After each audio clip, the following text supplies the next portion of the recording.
बच्चों, आज हम झांसी की रानी लक्ष्मीबाई के बारे में पढ़ेंगे। आप जानते हो झांसी की रानी लक्ष्मीबाई कौन होती है?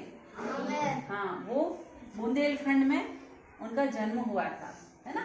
और उनको बचपन में उनके भाई थे, जो मुंह बोले भाई थे, उनका नाम था नाना साहेब, है ना। तो वो उनको प्यार से क्या कहते थे? छबीली, है ना। और उनके नाना जी वगैरह जो थे उनको प्यार से क्या कहते थे? मनुबाई उनके बचपन का नाम है। इस तरह से उनकी शादी हुई, फिर इससे गंगाधर से हुई थी।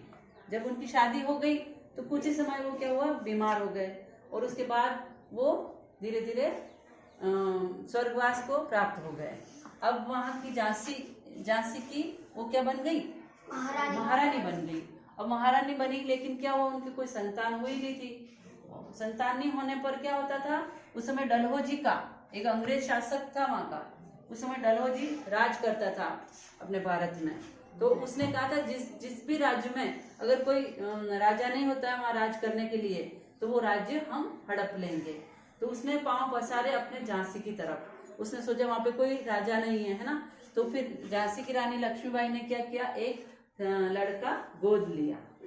वो उसके था नहीं, जन्मा नहीं था, उसने क्या किया? गोद लिया था। और उसको फिर उसने कहा मैं इसको अपना यहाँ का राजकुमार बनाऊंगी। तो ये अंग्रेज माने नहीं। इन्होंने कहा नहीं, हम गोद ली हुई संतान को नहीं मानते हैं। इस तरह से उसको परेशान किया बहुत, रानी को। और फिर उसने क्या किया? सबसे पहले लेफ्टिनेंट वाकर को सेना लेके भेजा। तो क्या हुआ कि रानी क्योंकि वो मर्दानी थी, है ना, उसने स्त्री होते हुए भी क्या हुआ? तलवार चलाती थी, वो बहुत शानदार युद्ध करती थी। तो उसने उस वाकर को और उसकी सेना को मार काट के भगा दिया वहां से।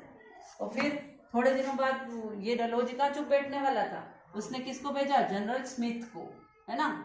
उसको भी रानी ने मजा चखा दिया और वहां से रवाना कर दिया। अब लास्ट में क्या हुआ? उसने किसको भेजा?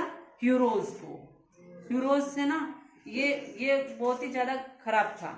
इसने क्या किया? कालपी नाम की जो जगह थी ना, वहां पे क्या हुआ? रानी के घोड़े को मार दिया। तो अब रानी को दूसरा घोड़ा लेना पड़ा।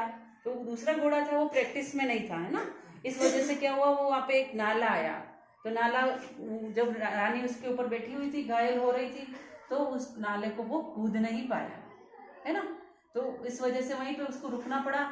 और रुकते से पीछे से आके उसने सामने से वार नहीं किया, ह्यूरोज ने पीछे से वार करके रानी को घायल कर दिया।